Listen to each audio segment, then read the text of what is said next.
All right. Hello, everybody. This is Introduction to the Visual Arts. And today we're going to talk about the Arnolfini marriage portrait. And one of the titles is Giovanni Arnolfini and His Bride. It was painted by Jan van Eyck in about 1434.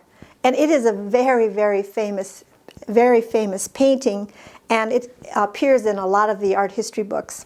There's a lot of questions about this painting, and if you look at it very carefully, and if you look close up, you'll see that there's a man and a woman, and they're holding their hands out like they're making a pledge, and the man has his hand up like he's making a pledge. Well, the reason I chose this painting to show to you is because it's filled with symbolism, and it is what is called a double portrait because there's two people in it. But everything that's in the portrait talks about or means something special. And in the 14th century, if you saw a painting like this, you probably would recognize the symbols. But today, the symbols have probably lost their meanings to us. So your question would be, well, what kind of symbols are in this painting? Well, if you look very deeply into the painting, if you look past the two people, you'll see that there's a mirror. And that mirror is hanging on the wall, and the mirror is right about here. And it's the mirror, if you look really carefully, you can see the person that's standing out here, the person that's marrying, or that is the person that these two people are giving their oath to.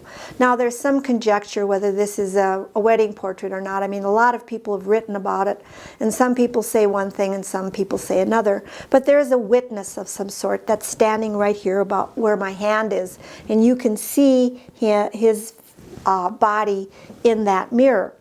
Well, the mirror symbolizes virginity. There are sacramental beads beside the mirror. And those sacramental beads indicate that this couple is dedicating themselves to the church and to God. There's a little offen pincher right there on the bottom. And if you owned an offen pincher in 1450, about 1434, what would happen is an offen pincher is a little dog. But if you owned a little dog called an offen pincher, you would have to be really, really wealthy because it's a dog that only wealthy people would have owned. But in this case, the little dog represents fidelity, that these two people are going to be faithful to each other. There's an orange on the windowsill right over here. The orange symbolizes generosity. It's a bedroom scene. And the bedroom scene is reminiscent of the symbol of the Annunciation. There's a lighted candle. Where's the lighted candle? Oh, the lighted candles are up here in the chandelier, and they symbolize the presence of Christ. The egg, I don't know where the egg is, but there's an egg in here somewhere. I have to look for it very carefully. I'm not sure where it is, but there's supposedly an egg in there, and that indicates fertility.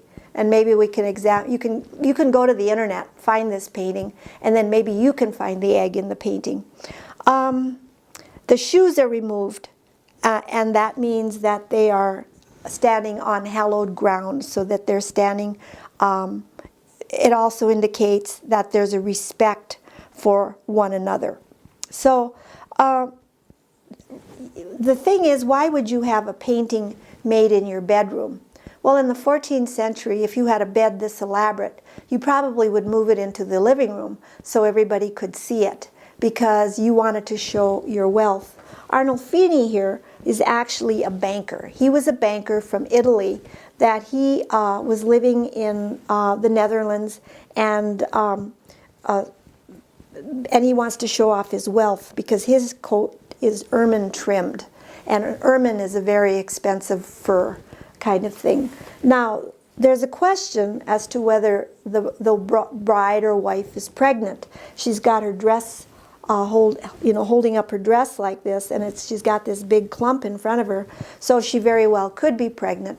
There are some historians that say that if this couple is betrothed and not yet married, that if the bride did not become pregnant before the wedding, the groom didn't have to marry her because she would be barren. And that once you became engaged, it was perfectly all right for the bride to become pregnant.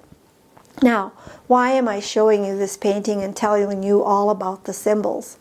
Because we are going to do our first artwork, and our first artwork is going to be about symbols. It's going to be something that we develop with our own personal symbols.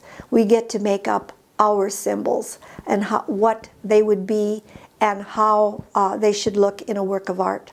And I will explain that work of art in the next video. Thank you for your attention.